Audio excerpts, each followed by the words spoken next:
Hi there, everyone. I hope everyone is doing well today. So today we're going to continue on with the second part of the mapping essay. But I would like to go over our schedule briefly just because I did change it a little bit. So we are on officially week 11 of 15. And today is Tuesday, April 6th. So what we will be working on today is talking about the mapping essay in terms of invention and including supporting reasons. Hopefully you have already drafted your thesis statement. And we're pretty much going to move on with drafting supporting reasons or your body paragraphs next.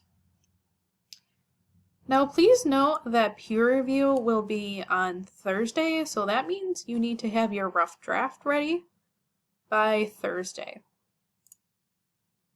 So that's what we'll be doing on Thursday, April 8th, is working on the mapping essay peer review workshop. And that'll be online, probably through a discussion board like we did last time. And then over the weekend, it'll be important to finish final revisions and to have the rough draft done and finished, and making sure to work on final revisions. And then next Tuesday is when the final draft of the mapping essay will be due. So the final draft of the mapping essay will be due on Tuesday, April 13th by midnight, and that will be due through a Google document link, and making sure that you send that to my email. And then next week we'll be working on our final paper actually. So yeah, we will pretty much be moving right along, and the last few weeks of class is pretty much working on the final paper and then working on our final portfolios, and that will really be about it. Now, one thing I do want to talk about is that there will be no extensions on the final portfolio, so please do note that that final digital portfolios will be due on Tuesday, May 11th by midnight. And I really need those by that time because final grades are due pretty much the next couple of days after that. So I did at least want to make sure that I told you all that. Please note that if you have to withdraw from the course for any reason, I believe you can withdraw from the course until up until the very last day of classes, which I believe is like May 11th or May 12th. So yeah, if you need to withdraw from the course for any reason, just keeping that in mind. But anyway, I would like to go ahead and move right along. So here is what we're working on today, which is drafting the mapping essay, the mapping essay invention, and supporting reasons. And like I said, we will work on peer review on Thursday.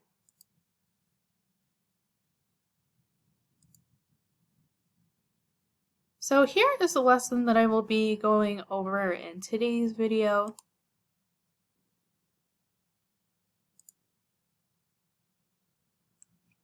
Okay, so drafting the mapping essay. So this quote up here is actually from a book called They Say, I Say, and that is written by two authors named Graff and Birkenstein. It's an excellent book. If you ever have time for an extra summer read, They Say, I Say is an excellent book about how to write from an academic viewpoint, and they also talk about quotations, and they really break down academic writing very nicely within this textbook. Actually, it's the textbook that I have used in the past for other composition courses. But anyway, so this quote reads, "For us, the underlying structure of effective academic writing and of responsible public discourse resides not just in stating our own ideas, but in listening closely to others around us, summarizing their views in a way that they will recognize, and responding with our own ideas in kind." And that is very much what the mapping essay is about. So here is our rhetorical situation. So far for our issue proposal, we have organized our pre-existing knowledge on your issue and sketched a plan for research. That was very much the first part of this course. So then you compiled several sources and summarized their contents for your annotated bibliography. That was the second part that we started with the course, and then for this paper, you will map the controversy surrounding your issue by describing at least 3 different positions on the issue, all from a completely neutral point of view before taking a position yourself. So like I said, these assignments are very much building upon one another. It's very much just one step building upon another. So you are able to sort of see and being able to break down the research process. So this is the assignment guidelines here. So if you click on this link, it will go through, it will take you to the guidelines. I have very much already broken these down in our last video. But the most important part to consider is definitely maintaining neutrality for this paper and making sure that you're able to map 3 different discourse communities. So anyways, just keeping that in mind. But okay, here's a review of our purpose. So academically, your task is to advance a current and ongoing dialogue rather than simply parrot what has already been said. So again, we're taking it a step further. Before you are able to advance any given conversation, it is imperative that you know what the conversation is and who is involved with it. So that means you must listen to all sides of the issue. Now, many of you have already done this within your oral presentations, for example, and it's okay to go ahead and use some of that research to think about these different discourse communities. Now, the mapping essay, it might feel a little repetitive to you, and that's okay. In fact, I perfectly reassure you, if it is feeling repetitive, you're probably doing it the right way. So every time you begin to compose, you are entering a conversation. We're thinking about the major players in your conversation. We're thinking about the different discourse communities of your topic. The groups, the organizations, the people, the companies, the governments, or any other issues that have stake in the issues. So one thing that we want to think about is your thesis statement. Your thesis belongs as the last 1 to 3 sentences of your introduction. It states your purpose, and it does so directly. If your purpose is to evaluate sides in order to choose a position, the thesis statement must indicate that. So here's an example. I will investigate the various sides to blank issue in order to take a position. So this is an example here. The growing controversy over immigration in the U.S. has caused a great debate recently. I have taken the time to listen closely to 3 of the most vocal in these debates so that I can formulate an informed position of my own. So these are some examples from previous GCC students that included them within their mapping essays.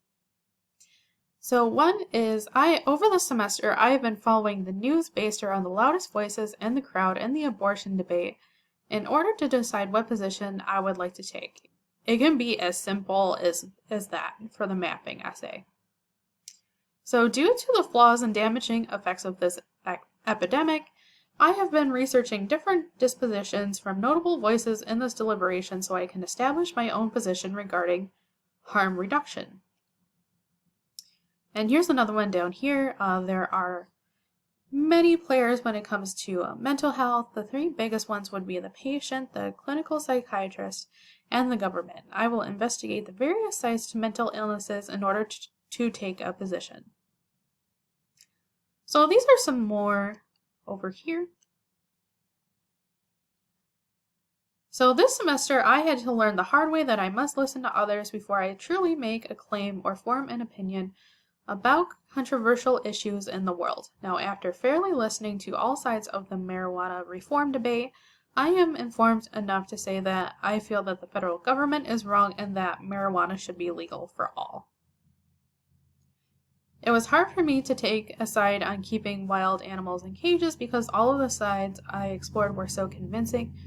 Some groups argued for conservation, and others even thought zoos are like animal abuse. In the end, I decided to stick with what I've always believed.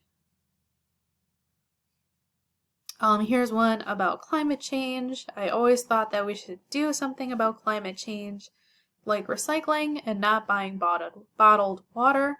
When I did research, I found scientists, environmentalists, oil companies, and even lawyers all had different opinions. So they are talking about the different discourse communities on their topic. Now, I think the issue is harder than I thought, but the environmentalists are the only ones doing anything about it.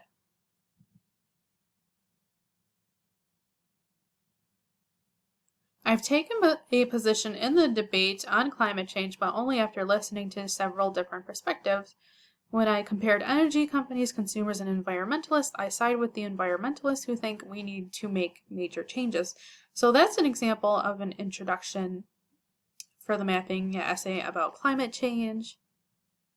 But there are quite a few examples here. But the most important part is making sure to be able to make an informed decision, considering the different sides. That's very much what we're doing here. So there are three very prevalent players involved in the debate of media violence. Those being media outlets, politicians, and scientists and other researchers that have researched and conducted studies on the aforementioned issue. I intend to analyze and study every side of the argument as to educate myself and be more informed on the topic before I place my beliefs on one side or the other.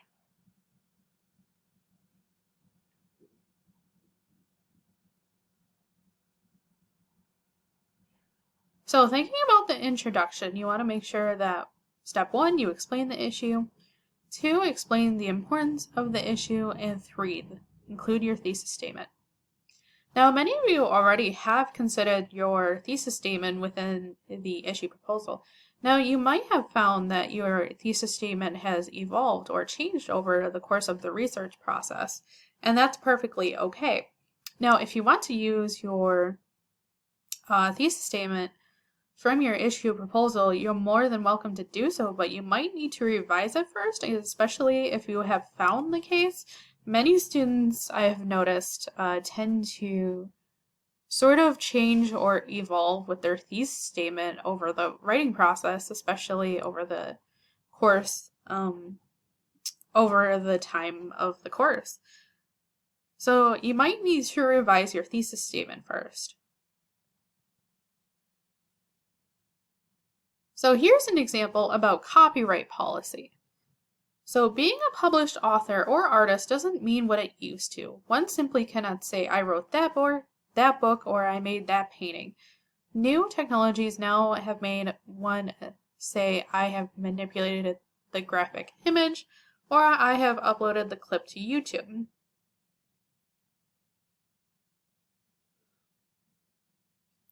The transition of tangible media like magazines and DVDs to internet sites have expanded the definition of what copyright means. So as a result, personal blogs, clothing, online books have become new and crucial elements in the world of art and technology distribution. Each side has a different stake in the conversation because they all share a similar set of values. So in some ways, each side is really a community that shares the same ideas and knowledge, and so they make the same claims.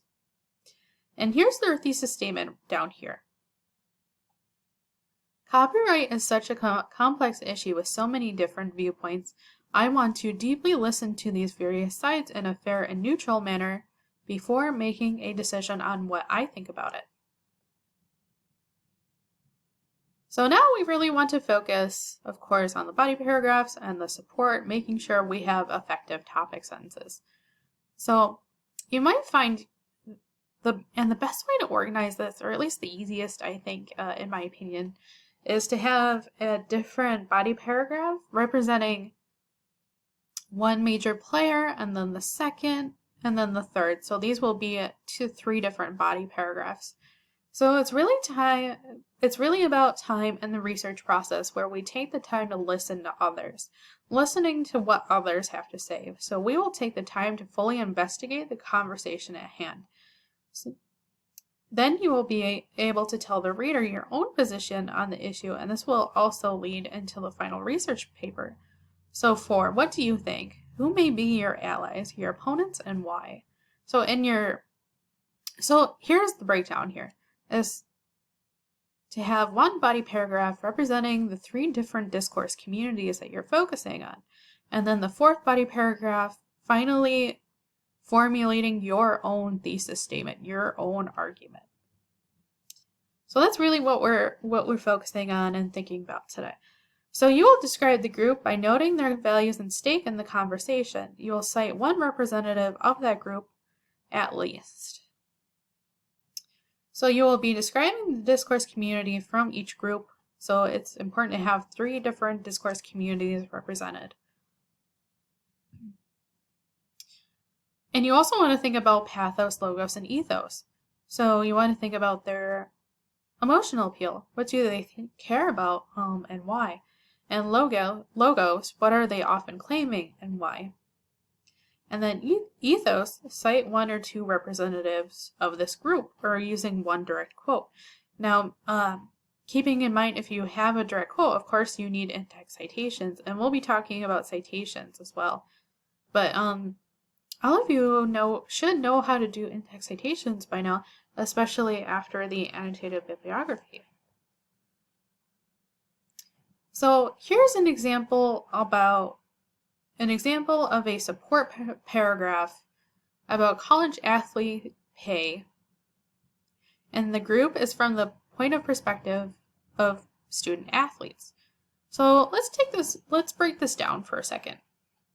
So their leading topic sentence is student athletes have to go through all the rigors of college and so make up a large part of who I hear in support of paying students. Attending college for many of us is the first real thing we do as adults. We spend the next 4 years of our lives determining our career path for the rest of our lives. So studying for exams, finding a balance in life, and getting used to a new schedule is far different than high school. Many of these college athletes come from all across the country. They're there not only to pursue their degree in their respective fields, but also try to further their athletic career as well in the hopes of going pro. They go through hours of schoolwork just to go through hours of practice. They have little time to socialize, let alone to have a job. Generally, these athletes believe they should be compensated for more than just the scholarship they received. They believe this because the time and effort they put in, along with the revenue that they generate for their universities, are worth more than a measly scholarship that they receive. So again, you will be describing the group by noting their values and stake in the conversation. You will cite at least 1 representative or 1 direct quote to represent that one discourse community. Then you will tell the reader your own position on the issue. So this is talking about the 4th body paragraph that I was mentioning, so building that support. So that 4th body paragraph will be focusing on your own thesis statement. So once you have summarized the 3 different positions, which will be the 3 previous body paragraphs, highlight points of comparison and contrast. How are these players different from one another? How are they similar? Secondly, we will want to know that what your own take on the position is and why you have taken that position. You'll be able to voice your own opinion about the issue here. You are free to align with any side you choose as long as you justify it, or of course if you have enough evidence to support that. So students should think of argument as one that responds to and provokes other arguments. Imagine the author as sitting in a crowded coffee shop talking to others making claims that he or she is engaged with. And this is actually the part from the number 3 on the assignment sheet. This is directly right from the guidelines. So, okay, considering that, once you have listened to others, you need to tell us what you think. So be sure to explain the following. At whose table will these players sit? In other words, which of these will agree with each other? And which will disagree? On what grounds will they agree? Which side do you belong on? What do you think? why do you belong at this table? Why do you feel this way? So this link will actually take you directly to the conclusion workshop. And this is a handout that we have looked at previously, so if you need help with a conclusion, that's a great handout to be looking at. So what we really want to think about is continuing. So to continue that process by drafting at least 3 groups involved in your conversation. And make sure to share it with me again. We will work to cite representatives of these groups by quoting in text and supporting that with evidence. And we'll talk about in-text citations a little bit on Thursday as well. So I probably will do a mini lesson before the peer review as well. One other thing I really have to do is that I have to include an example of the mapping essay. So I will make sure to do that within this lesson as well. I will add in a slide talking, or at least including a link to an example of a past paper of the mapping essay, just to give you an example to look at, just because I think students do find that helpful. But anyway, that is it for today. If you have any questions, please feel free to email me. This week might be a little chaotic for me, but if you need some extra help, I would definitely recommend stopping in this Friday. I have office hours from 3 to 5 p.m. like normal. So if you need some extra help, I would definitely recommend emailing me, and I will schedule an appointment for you during office hours if you need some extra help, or if you have any questions, comments, or concerns. I am aware I have to finish grading oral presentations. I will probably finish those up on Friday as well. But anyway, I hope you all have a great day and a great weekend. Thank you all so much. All right. Bye, everybody.